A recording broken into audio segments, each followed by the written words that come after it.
folks, welcome back to Watson's Models. We got another pre-order here that I'm going to open up, and it's the new universal carrier that came out in 1/16 scale. And there is no, I mean, I don't even know, well, I'm sure there's plenty of 35th scale ones out there, but man, it's so tiny. I know I have one somewhere in my stash, but not in this size. So I'm going to go ahead and open this up for you and take a peek at it. It is in an Andy's Hobby headquarters. They packed the box, okay? So I have never had a shipment show up to me in bad shape. They have, you know, every time I open up one of their boxes, there's typically a piece of blue paper wrapped around it. There's a little card in there saying thanks. Let's see if they did that with this one. Okay. And they did. So we got a little dunnage material in here just to help out with the bouncing around. Got the receipt, and oh, well, I ordered this thing back in June 10th.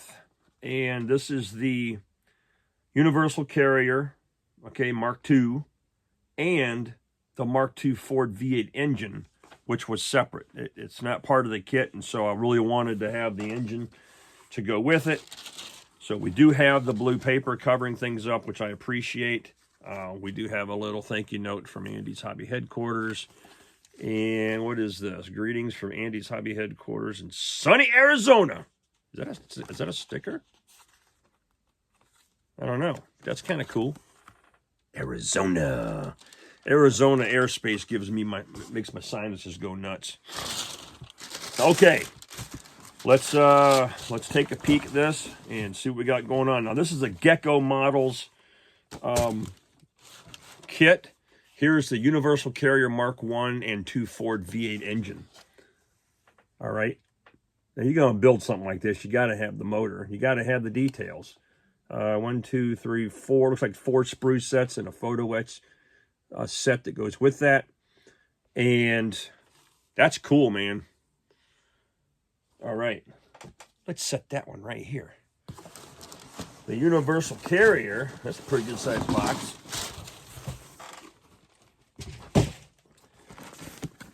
All right, here we go. I don't want to drop it. All right, you're tracking. 16 scale.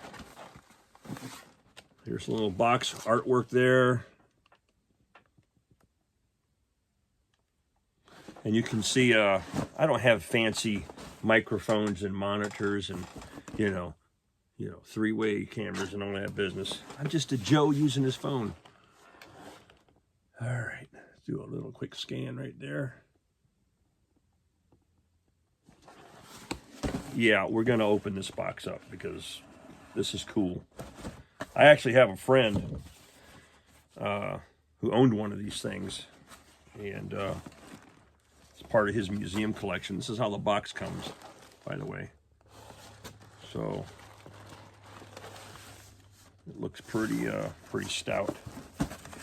Open the front lid. Open this up. All right, lots of gray plastic here. And right off the bat on top, we have some tarps. Okay. And some good detail work there going on. Here is a bag of ammo cans, it looks like.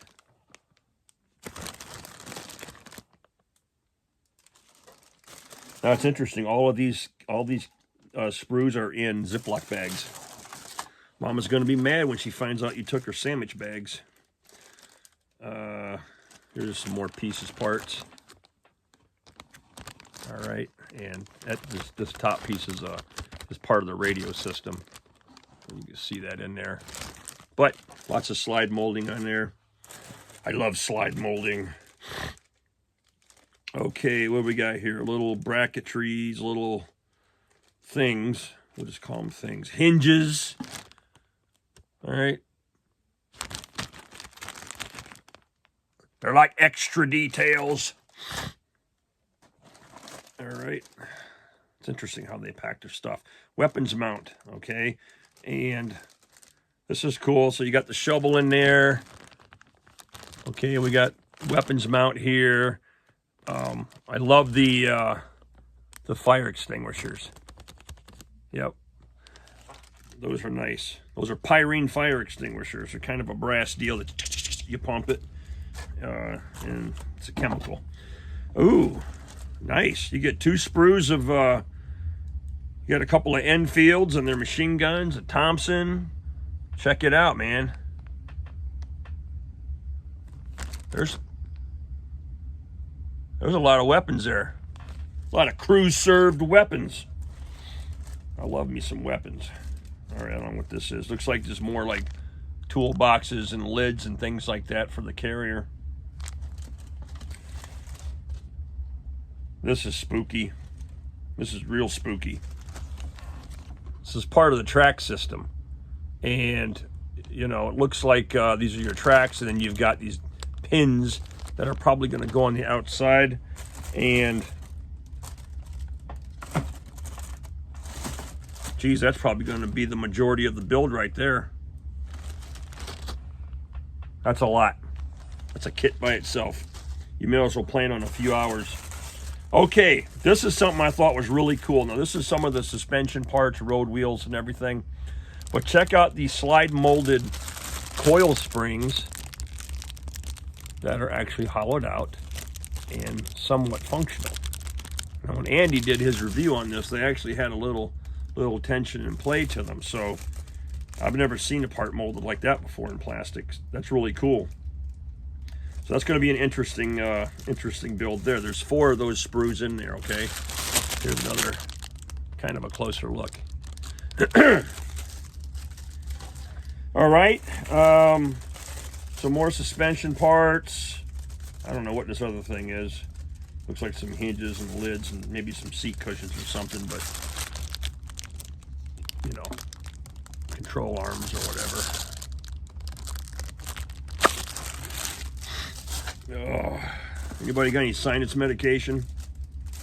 Okay, now we're starting to get into some of the bulkheads and the main body of the vehicle, which is not a molded tub like most tank chassis are in these kits. You have to build this thing up.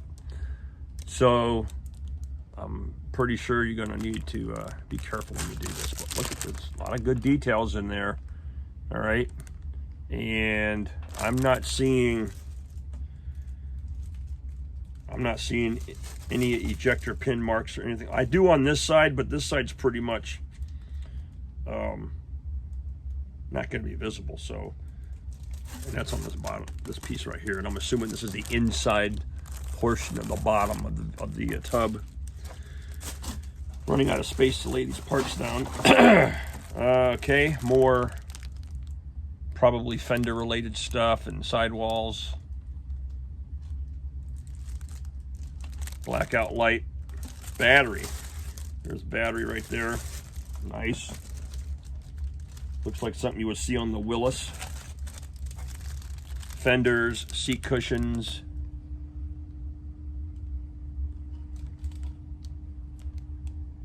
All right. Nice details.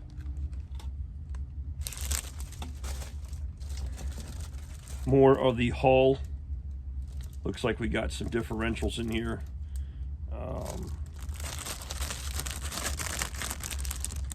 Steering wheel. That's kind of cool. All right, little exhaust parts. Okay. And there are clear parts in here. Vision blocks, it looks like. Headlights, photo etch, cables, chain, decals, in a teeny tiny little instruction book, which is kind of hefty. And read those instructions, my friends. All right. I'm not going to go through the book, but this is kind of cool. Kind of shows you the metal parts and how they're assembled, how they're laid out into position. Weapons, even comes with weapon straps. Just probably part of the photo etch. Yeah, this is kind of cool, man. There's you know, a couple of different paint and marking options there. So it is written in multiple language like most kits are, and this is really neat. This is be kind of cool if they had this in an RC version, but I like it. It's different, you know. It's different than what you're normally dealing with. So, all right. Thanks for watching, and this is the Gecko Models Universal Carrier Mark II, and I'm assuming he's got them in stock, so you can go get you one. But that's a sharp looking kit. All right. Have a good night. Thanks for watching Watson's Models. Look, my reviews are very simple. I'm just going to show you what's in the box, what's in the bag, and I'm not going to give you a bunch of history lessons and comparative notes and all that crap. I'm too old and crusty for that business. So we'll let the young guys do that with their channels. Thanks for watching and hanging out. And we still got a 16 scale Das Werk I got to show you. All right, have a good night. Remember, get out there and build something, paint something, glue something, snip something. Play with your model tanks. I don't care what you do. Just don't ignore your toys, man. Because, you know, we need them for our sanity. Yeah, that and medication.